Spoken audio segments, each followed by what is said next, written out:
right. What's up, everybody? How we doing? Monday night football, or excuse me, Thursday night football. Excuse me, Thursday. No disrespect to Monday, but we got Thursday night football. And this is about as Thursday night football as it gets. Texans versus Jets, a gross, horrible Jets team. A Texans team that really hasn't done much on offense this year, now missing two of their top receivers. There's nobody I would like to talk about this game more than the nasty boy king, Mr. Ahaan Rungta. How we doing? Not too bad. I think this is the first time I'm talking to you since the wedding. So congrats, first of all. Yeah, thank you. And hopefully we can make all that money back tonight because I'm absolutely, have you seen the Pat Bev meme?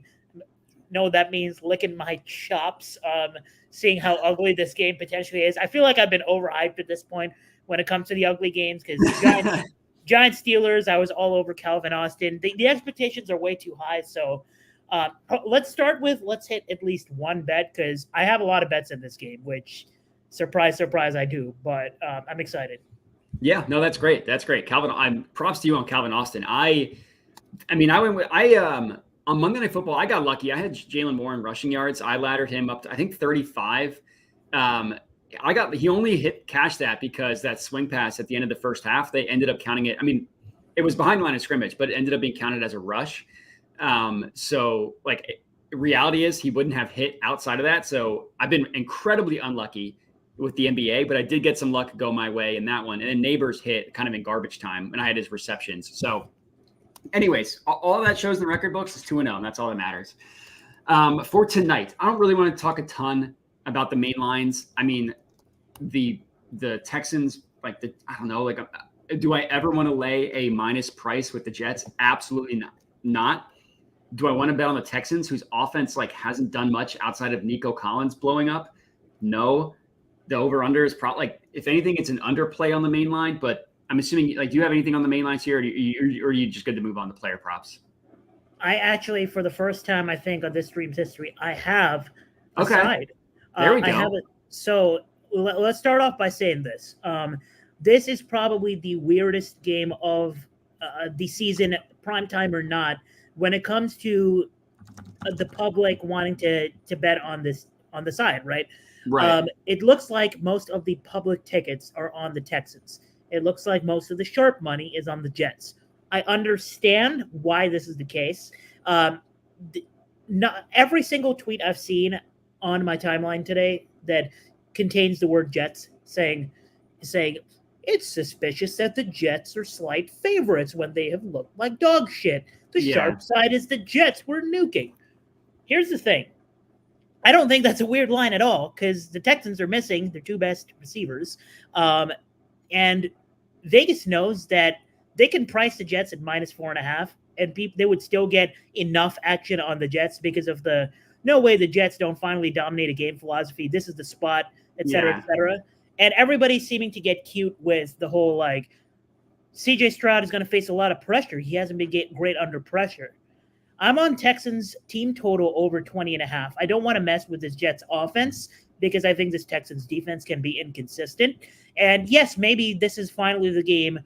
Devontae Adams, Garrett Wilson, Breece Hall, Braylon Allen, Aaron Rodgers. Maybe this is the game. They all figure it out for the first time. I will go to sleep, not trusting the Jets offense, but I will not go to sleep not trusting CJ Stroud to still perform against the Jets defense that plays a ton of man. And CJ Stroud is one of the best quarterbacks, even if you take out receiver dependent metrics. Accuracy rating against man, just being able to read the field against man in the NFL. He's overall, he's a top 5 quarterback. Against man, it's even more stunning, how good his stats are. And the Jets send a lot of pressure, yes, but Bobby Slowick, to me, is a good offensive coordinator. He uses motion so much. These receivers are not Stephon Diggs and Nico Collins, but they're also not the New England Patriots. Let's be serious here. They are capable receivers. They are good enough for Bobby Slowick and CJ Stroud to figure it out. So I'm taking the side that nobody wants, which is backing the Texans offense today. Texans team total over 20.5, which is actually plus money on Caesars at plus 110. Yeah, plus 100 right now. Looks like Caesars, Bet Rivers, ESPN Bet. Would you say you got it at? Plus 110. It's okay. Would you still take it at the plus 100 number now? They're scoring 3 touchdowns. Okay, so you're on that bet. You're willing to put your name on Texans team total over. Yes, I have it for a unit officially. Signed, sealed, delivered. All right. I was just making sure that you didn't want to just waffle out of that. No, I mean, it makes sense to me. The thing that makes me nervous is like last year, the spots where CJ Stroud struggled good defenses on the road. It's like a very specific thing. And like, oh, this quarterback plays better against bad defenses. Like, obviously that's the case. They were just like night and day dramatic different with him. A different season. It's a Jets team that's like their defense isn't as like the defense has been worse since they fired Robert Saleh. That's surprise. You fired good defensive mind because Aaron Rodgers didn't like him and their defense is worse. So, okay. All right. Let's just get into player props then. Cause you said that like, you don't like that the receivers for the Texans that you don't think are terrible. My thought going into this game, and you can tell me if you disagree, everybody's going to want to take Joe Mixon rushing yards because the Jets run defense is not that good. And Mixon's been awesome. I mean, in the games that he's been healthy, started and finished, he's been awesome. His rushing prop has gotten nuked all the way like 79.5, all the way up to like, I mean, you're paying plus 125 to get 90 plus. It's just crazy how high it's gone. And we see like Fanatics prices that their main line at 85.5. This is not based on numbers. This is based on like just conjecture, but you can't imagine that they're going to let Joe Mixon beat him on the ground. You know what I mean? Like they're going to put sauce on Tank Dell and they're just going to beg Xavier Hutchinson, 90-year-old Robert Woods, John Mechie, Dalton Schultz, who hasn't done anything this year, just beg them to beat them. So I'm out on Mixon rushing props. There's going to be value on the nasty boy receivers. I mean, like they're all below 20 yards, basically. Like Mechie, I think is a little bit higher last I checked, but and once I'm done talking, you can tell me what you think and if you agree or disagree. But like Schultz, his number has dropped. It's been in the mid 40s. Now it's down to like you can get over 39.5. I mean, that's decent value if you look at like some of the sharp books like Circa. And then there's I don't even know who the hell this player is. I've never heard this name in my entire life. Who is Jeremy Ruckert? Dude, put some respect on the best tight end who plays for a New York team. He's better than Conklin? He's the only tight end that plays for a New York team that's better than him is Kincaid. I think he's way better than Conklin. I have no idea why Conklin gets snaps over him. Okay, so that's a Jets tight end for those of you. Yes, Ohio State guy, like actually solid at football, which Tyler Conklin is not. Yeah, Conklin's just a big jabron. And then Mechie. Okay, so Mechie, I saw him at like 21.5. That got tanked down to like looks like you're paying 17.5. And then there's Robert Woods, who's been down to 14.5. I think he was high teens. And then Xavier Hutchinson, who's been mostly hovering around between 19 and 21.5. So of all the grossest names that you've heard in your life, the whole audience is now thrown up in their mouths. Who do you like on? Hey, do you agree with me about not being on Mixon? And if so, who do you like among the Texans receivers? Yeah, I mean, like you said, this reeks of a Joe Mixon inefficient game. Still high volume, falls into the end zone once, kind of like a David Montgomery special. Yeah. So not only do I agree with you on that, and actually think like if I get a Dare Ogunbowale reception prop, I'm going to be like hunting for it. But but also I also have another. So I have 2 straight 1 unit bets for this game, and one of them is a prop, and it is on the Texan side because I will not put 1 unit on an Aaron Rodgers related prop. Right now in my life, that's not what my life needs. It's Xavier Hutchinson over 19.5 receiving yards for 1 unit. So it's Hutchinson. Okay. Yeah. So talk to me about it. I mean, the logic is pretty simple here. Like, if you expect this game to be competitive, the passing should be there. Like, the Jets' run defense has not been good, and that's why people are splooging all over Joe Mixon. I get it. But also, like, here's the thing. Like, Tank Dell got shot in the leg in the offseason, and people aren't talking about it enough. People are either like, Tank Dell is eventually going to be a superstar. Like, just give it a few more weeks. Or people are like, Tank Dell has fallen off. Why is he in the NFL? Like, can we just relax? Well, and not to mention, sorry to cut you off real quick. He broke his fibula last year. Remember how long it took Tony Pollard with the same injury? So I'm with you. Anyways, keep going.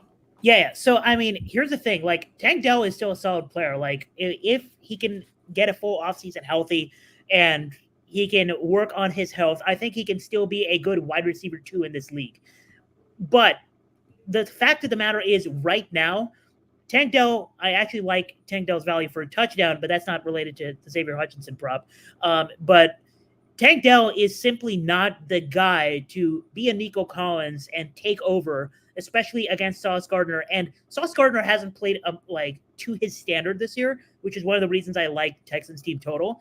But he's still like good enough to not like Tank Dell single-handedly put up a Justin Jefferson stat line on them.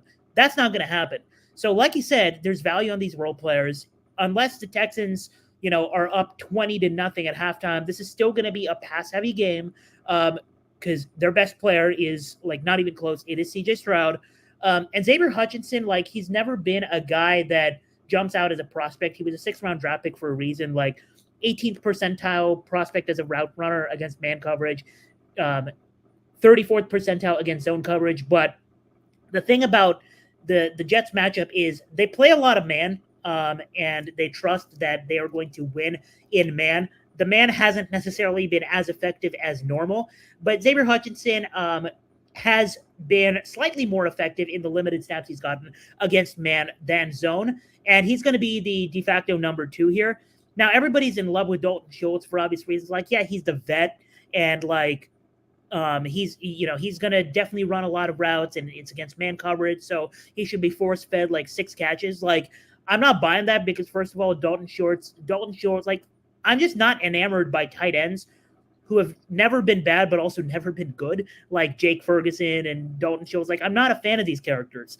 And the fact that he has 2 tight ends that could possibly be backing him up, both of which have gotten involvement in the Texans offense, that also makes me think, like, we might see one of those games where 12 different guys catch a pass for Houston today. Like Robert Woods catches 2, Mechie catches 2, Cade Stover catches 1, Tegan Quatoriano gets a red zone rep, like that kind of game.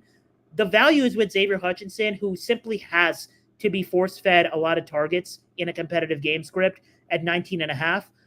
And his ADOT is not super low, so he is capable of making one big play. And this could be a Tim Patrick situation where one catch is enough. Yeah, I think he got either maybe exactly 19, but on 1 catch last week. Yeah, I just couldn't get I kind of think Hutchinson stinks, and I don't know if CJ like he targets are an earned stat, and I get that like they've had Nico and then like when Nico was out, and then they got Tank Dell and Stephon Diggs, but like he's got more 3 targets in the most in a game this year. He didn't get to do anything when Tank Dell was out. He hasn't done anything since Nico Collins has been out. But you're right, he will be on the field in those 2 wide receiver sets. Like he will be on the field. So I haven't bet the 2 bets that I'm on, I should just say. So people that watch the YouTube channel probably know. I took Mixon 3.5 receptions. My logic is if it's a bunch of vacated targets, just take the running back prop. This is like a fantasy football thing that's gone back years, but vacated targets more often than not go to the running back more than anybody else. That's over the course of a season, not necessarily in individual game. But Mixon's a good receiver. If the logic is that they're going to bottle him up in the running game, then maybe they'll try to do some stuff that's like extensions of the run. And you're getting plus 114 for over 3.5 receptions, which is like a decent price. I mean, just like line shop that. Closest book you're getting is Fanatics plus 110, Bet Rivers plus 107. He's only hit this once this year, which I love those props. It was last week. He had 6 targets, 4 receptions. Obviously, the game in which Diggs got hurt. So I don't necessarily. Someone asked about the yards. I don't necessarily love the yards because like it could be 4 receptions for 10 yards. It could just be super inefficient, like screen passes that goes nowhere or like negative, something like that. So I personally would, and you're getting plus 114 on the receptions. And if you take the yards, you're getting minus money unless you pump it up, which I'm not necessarily confident enough in that. So like, yeah, 23.5 minus 110. I'd much rather play the 4 receptions for plus money personally. And then I'm also on Breece Hall rushing yards. This number has been nuked, admittedly. Like you're not like I got 70 plus for plus 115. Actually, it went down again. All right. So Breece Hall, 70 plus rushing yards, plus 110 at FanDuel is my second and final play as of right now. Since they fired Saleh and they changed their play caller, they've made it a point to get him much more involved. Like he's hit 70 plus in 2 of 3 games. Granted, it's a 3-game sample size, but that's what we have since they let their play caller go. 87% of the snaps, 82, 74 on 18, 16 carries in 2 of the 3 games. The one game he went under was the Steelers, who, aside from Tyrone Tracy, you generally can't run on. And the Texans' run defense is good, But one area in which they struggle is like yards after contact. They allow literally the most yards after contact per attempt in the entire NFL, and they allow the third highest percentage of rushing yards against them come after contact. So like they don't allow anything before contact, but neither do the Jets. So like that's bad. That's good on bad. That's not going to matter. Hall, 69% of his rushing yards have come after contact. Like that's all he's used to getting hit in the backfield. He breaks a lot of tackles. The Texans are not a great tackling team. So I took both running backs, mixed in 3.5 receptions, Breece Hall, 70 plus rushing yards. And I'll add both of them to the sheet. I'm guessing people like that are in the stream probably watch my YouTube video, but if not, I'll put it in the stream. So those are the two plays I'm on. Did you look at all at the running back? Any of their props, whether it's receiving, rushing, whatever? Yeah, I mean, there's one that I really want to show up on more books so that I can put it in one of my parlays. And parlays, I'll post them in the Parlay Science Discord like right after we get off. But yeah, one that I like, again, I'm not willing to put a unit on it because I'm not willing to try to guess what the Jets offense is going to look like tonight. But it's definitely a look that could correlate with my game script of the Texans kind of having the advantage a little bit here. Is Braylon Allen over 4.5 receiving yards? Now, again, it's not an official play, but if you like have a game stack where like if you have, I mean, there's SGP boosts all over the place, but if you have like one of those boost plays where you agree with me that this is going to be a competitive game and maybe the Jets will have to pass the ball a lot, Braylon Allen over 4.5 receiving yards, like you said, like for this is essentially just one catch because Texans give up a lot after the catch, right? And he's running a decent number of routes each game, and it's just a matter of is he going to get that, he's been getting some targets too. And, a couple of them in the primetime game a couple of weeks ago were just dropped. But he's going to get those little dump offs that Aaron Rodgers will need. And I'll mention one other Jets receiver right after this. But Allen Lazard is out today. And It may seem weird that I think that could open up a little bit of the game for their backfield. But Allen Lazard is like Aaron Rodgers has created this concept of you're my friend. And when Garrett Wilson or Devontae Adams, when I miss them on my first read because I fucking suck now, and I'm in trouble, I'll just throw you a jump ball and please catch it. Otherwise, I'll roll my eyes at you and then bitch on the sidelines. So it's like Allen Lazard as a safety valve is disgusting to say in 2024, but that's what he has been, right? And he's done a decent job at making those contested catches. And Mike Williams is going to have to play that role today. But I think that basically just means like that's going to open up a lot for the running backs, and Aaron Rodgers is going to need those dump offs. So that's why I think Braylon Allen could be a good look for receiving yards. I mean, 4.5 is crazy. It takes one to get there. And yeah, Breece, I mean, it's like 7 times as much. Breece, if you're playing him, you're getting 30.5, 31.5, depending on where you look. Did you look at all at Braylon's rushing prop? I was debating it, but his snaps have gone down. That's what I mean. Why I'm on Breece is because Breece's snaps have gone up while Allen's have gone down, except for last game when like Allen got more snaps than he had the previous 2. But I mean, it's a low number, 21.5, 22.5. Did you look at that at all while we're on Braylon Allen? Yeah, to me, I mean, when there's 2 running backs that are not bad at football and Breece is good at football and Braylon's solid at football, it's like it's so game script dependent, and I think the Jets are going to play from behind. Like, yeah, it's a good spot for him to take some of the load off of Breece, and like if they're playing from ahead, that shit's probably going to cash in the second quarter. But if they play with the game script that I think they're going to play, it's not going to hit. So it's like I'm not going to touch it. Yeah, that's fair. And then another person was asking me about Stroud rushing. I there's certain quarterback, I never know what to do with quarterback rushing props. Oh, already on rushing. So I didn't play it. I think the logic makes sense. Like if he just needs to do something with his legs, with missing all his receivers, like 8.5 or 9.5, or he would have got a plus price at 10.5. But yeah, did you look at that at all? Yeah, I mean, like I said, like I think Stroud is just good enough to dice up this Jets defense without needing his legs. And yeah, it could be one rush and then you're there. But also like worth noting that this line, if you look at the line since last night on his rushing yards to now, and between all the books, I have seen 8.5, 9.5, 10.5, and 11.5 numbers all over the place going up and down across books. When they're moving it by 1 all across the place, I just know this man is kneeling 3 times. That's funny. I mean, it's good. You know what it's going to be? It's going to be like an end of half kneel too. It's not even going to be like an end of game. That's funny. So, all right. Yeah. I think most of the comments we've gotten to. So the one receiver that, again, I did not bet anything other than the two running back props that I gave out. The receiving prop that I like the most, and it's not Hutchinson, because I think Hutchinson just kind of stinks. It's Robert Woods. Again, it's a low number. It's 14.5. He ran 6 routes last week. I think that's what he ran, 6 routes. So like, this is not me saying the volume's there. This is not me saying he's going to be on the field more than Hutchinson, but I think like he's a professional receiver, and Stroud kind of reminds me of Jalen Hurts, where it's like, if he doesn't respect you, he's not going to throw you the ball. Like, Hurts only throws it to 3 guys. And last year he threw it to Julio Jones. It's like, well, I know who that is and I respect him, so I'm going to throw it. Like Jahan Dotson, he could be wide open. Hurts isn't going to throw it to him. I kind of feel like Robert Woods is just like a veteran who's like, I mean, he's ancient at this point, a bunch of knee injuries. He's obviously not what he was back when he was on the Rams. But he knows how to get open. He can, like, I get they play zone, so it's not like the best matchup, but like can find the open space, just like a professional wide receiver.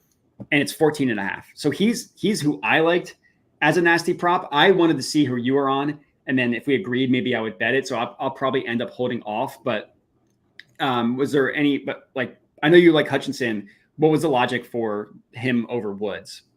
Yeah, I mean, to me, it's just like I actually kind of feel a little bit differently about how the target distribution is going to be here. I think like because there's no great receivers on this team, and because Bobby Slowick loved like motion so much, and if you look at like when Bobby Slowick was with other teams and he had to spread the ball around when his number one receivers were off the field, like I could legitimately see, like I said, like 12 different receivers each catch a pass. So I actually think this the ball be spread around like much more than normal, and it won't be like Tank Dell getting 5 catches and Xavier Hutchinson getting 4 catches. I think Xavier Hutchinson's probably going to get like 3 catches for like 20 something yards. Yeah.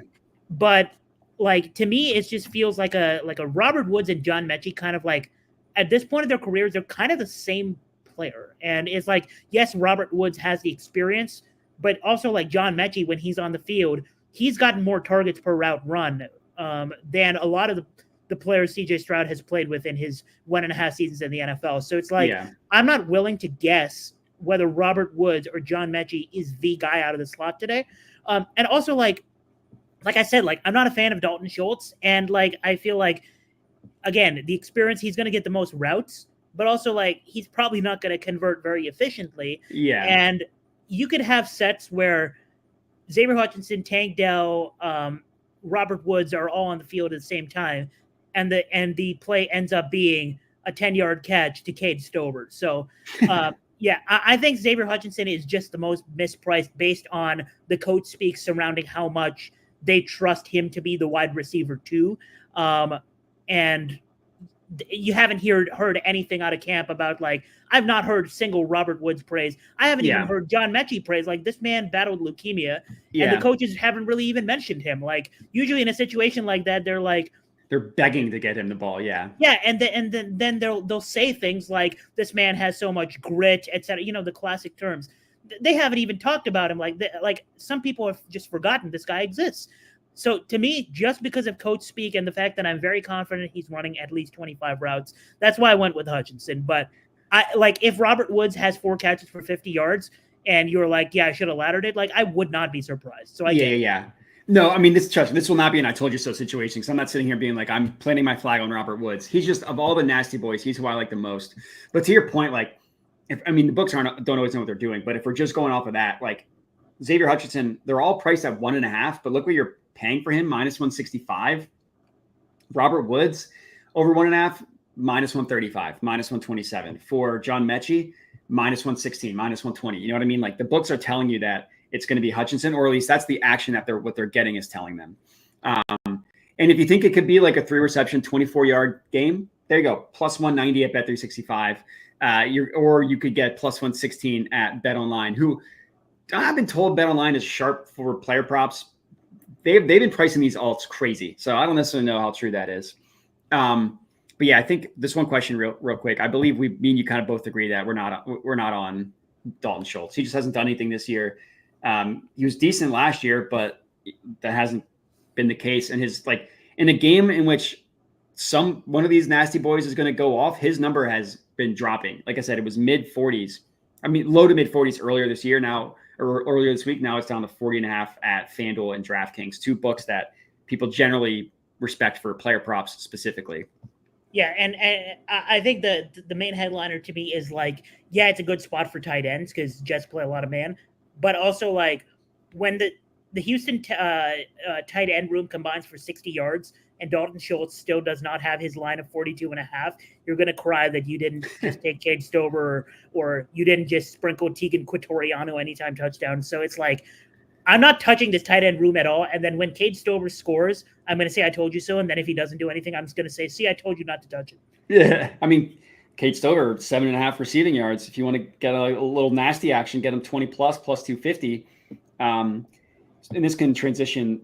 I didn't touch it anytime touchdown prop in this game. No chance. If nobody scores, I wouldn't be shocked. Cade Stover at plus 1,000 is juicy. I will admit that. I mean, it could be anybody. And if you're plus 1,000, it's pretty good. Is there anybody that you even looked at for a touchdown? Matt, I regret to inform you that this is the most touchdown exposure I've had all season long in a primetime game. Well, because you're probably getting like plus 1,000, plus 500. Like you just need one of those guys to cash, I would imagine. Yeah, so here's the thing. So I always place I hit the Calvin Austin first touchdown on Monday, and everybody's obviously commenting, yeah, of course you can hit one when you bet 10 of them. Bitch, I only bet one per team every primetime game. Okay? I'm sorry that Calvin Austin cashed, okay? But today, again, I have a first touchdown bet for each team. But I also, in this game, just because like these nasty boys are mispriced, I have to dabble anytime on one from each team. I already covered Mike Williams. I bet his anytime touchdown plus 500. He's playing the Allen Lazard role. When Aaron Rodgers is in trouble, he misses his first read. He's going to throw a jump ball to Mike Williams at some point. If they get to the end zone at all, Mike Williams is getting at least one target. Now, yes, he's probably going to drop it, but at that price, I have to take plus 500 given the role that he is playing. Also, if you look at his receiving yard line, it's like pretty high considering the fact that he's looked like the worst receiver to step on a professional football field this season. He can't move. Yeah, exactly. So, I mean, I remember having a reverse correlation parlay against the Bills of Mike Williams under 2.5 receptions and at least I think it was 60 plus receiving yards and it was plus 2,500. And that would have cashed if he catches the wide open bomb at the end of the game and then he fell down. We're probably going to get a drop from him. I get it. But at that price, I have to take plus 500 on the anytime touchdown. And I also use the FanDuel boost on Mike Williams' first touchdown. That's my Jets pick for a first touchdown, plus 3,250 with the boost. Jeez. And then on the Texan side, I understand it's probably going to be Joe Mixon. Okay, I'm never going to bet chalk. And if you bet chalk and you win, congratulations and fuck you. But I'm going to take so I took Tank Dell for the first touchdown. He honestly should be priced as chalk. Yes, he's going to get the Sauce Gardner coverage, but also Sauce Gardner hasn't like I said earlier, hasn't been invincible this year. And Tank Dell can score on a sweep or on there's so many concepts that you can design for Tank Dell just to scheme him away from Sauce Gardner. Sauce Gardner has allowed a touchdown this year already anyway. So yeah, at that price, I think first touchdown at plus 950, the fact that it was plus 1,100 when I opened up FanDuel, I clicked the button and it became plus 950. Yeah, sure. I'm still taking Tank Dell plus 950 for the first touchdown. That's the chalkiest I'll get. But the anytime touchdown, I'm sorry, too much coach speak, too much of a price discrepancy with other books. Xavier Hutchinson at first anytime touchdown at plus 500. It's plus 350 on some books. Yeah, I mean, these plus 550 FanDuel, 350 BetOnline, 350 Caesars, 340 DraftKings, 333 Bet365, 325 BetMGM. Yeah, I get it. Yeah, I didn't bet an anytime touchdown. Absolutely not. I might tail you on Hutchinson because, like I said, I mean, I like the Robert Woods, but I didn't put a ton of thought into that. And again, I'm not banging a table on Robert Woods, and he's 700. So yeah, if the Texans are scoring 3 touchdowns, sure, Mixon will get 2. Someone's going to have to get the other ones. You know what I mean? Yeah. And here's the thing, this is why you manage your bankroll, because I can get reverse swept on my card and still not being pissed. Like I will sleep tonight because I only put a quarter unit on each of these anytimes, put 0.15 units on the first touchdown. So Yeah.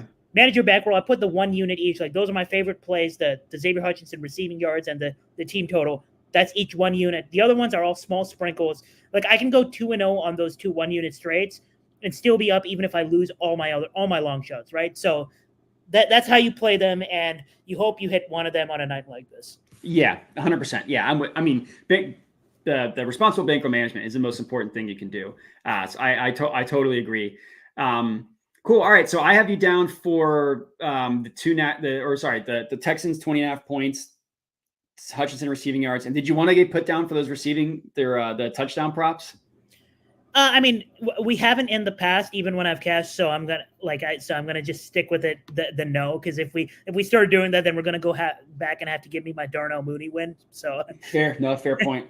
We have reduced the numbers a little bit. All right. I thought you said you had a third one. Is it just the 1 unit plays that you're on?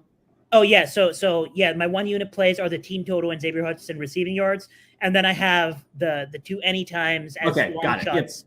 And then the first touchdowns, if you are into that sort of stuff. If you're really trying to get nasty, yeah. Yes. I am on just the 2 running back props, Joe Mixon, Breece Hall. I'll send out an SGP using that profit boost from FanDuel. I haven't done it yet. I wanted to see who you were on. I'll probably end up doing, just if people want to lock it in, I'll probably end up doing Mixon receptions, Breece Hall rushing yards, and then Xavier Hutchinson receiving yards, just to add your pick to get that 3 legs to use the boost. But is there anything else that you wanted to shout out for tonight? Your favorite NBA long shot that you can claim victory if it hits, or people can just ignore it if it doesn't, that you have for tonight? I mean, you call me nasty boy whenever you see me. So I have to tell you that Terrence Mann is hitting a 3, right? Like I have to tell you that. I mean, Terrence Mann over half a 3. That's my only straight prop. Like I have a couple of sides, but that's my only straight prop for tonight. Terrence Mann over half a 3. Let's see. He's getting 2 attempts. He's hitting one of them. They're both going to be wide open. Hasn't hit a 3 yet this season. Phoenix is going to leave him wide open. He's going to get run because this game is going to be competitive, and Phoenix is a matchup where he always gets playing time. He's finally getting on the 3-pointers made column this season. I mean, over 0.5 for an NBA wing is just Looney Tunes. That's crazy. Yeah. Yeah. All right, cool. Well, everybody, make sure you follow Ahaan. You see him at you see his Twitter handle on the screen here, but you just want to tell the people where they can find you and what you're working on. Yeah, I'm at Ahaan Rungta on Twitter. I tweet a lot. If you have seen any of my tweets, I tweet about MLB even in the off season. So I'm sorry if you don't like baseball, but if you want to come for my NBA and NFL content, I post a lot of stuff for free, like my free plays. And if you want my long shots, like everything that I ever bet, that goes in the Parlay Science Discord. I have my own channel there. I'll be dropping parlays for this game. We have boosts and no sweats for Thursday Night Football. I'm about to use those. And always happy to be on. This is one of the few places where I feel like I won't get judged for my nasty boys. So thanks for having me on as usual. No, we'll never judge. And yeah, Devin, if you join late, that actually is one of the plays that I think you said a quarter unit on Hutchinson TD is what Ahaan put on it. So yeah, if you like that, go ahead and tail him. Yeah, everybody check him out. Nasty Boy King, Ahaan Rungta. I hope I'm pronouncing your last name correct, right? Rungta? You're actually the only person in the world that pronounces it the way it was intended to be pronounced. I call myself Rungta because that's easier for everybody. You're actually pronouncing it the correct way. Okay, there you go. Well, listen, as a Modi, everybody wants to call me Modi. People deserve to have their names pronounced correctly. So I don't care. I mean, one of my best friends is, his name is Puneet Chopra. A Pratik Modi. Like, trust me, I got some friends with names. Everybody deserves to have their name pronounced correctly. But anyways, we appreciate Ahaan for joining us. Everybody, again, make sure to follow him. We'll be back live on Sunday. Everybody make sure to bet responsibly, and we'll catch you next time.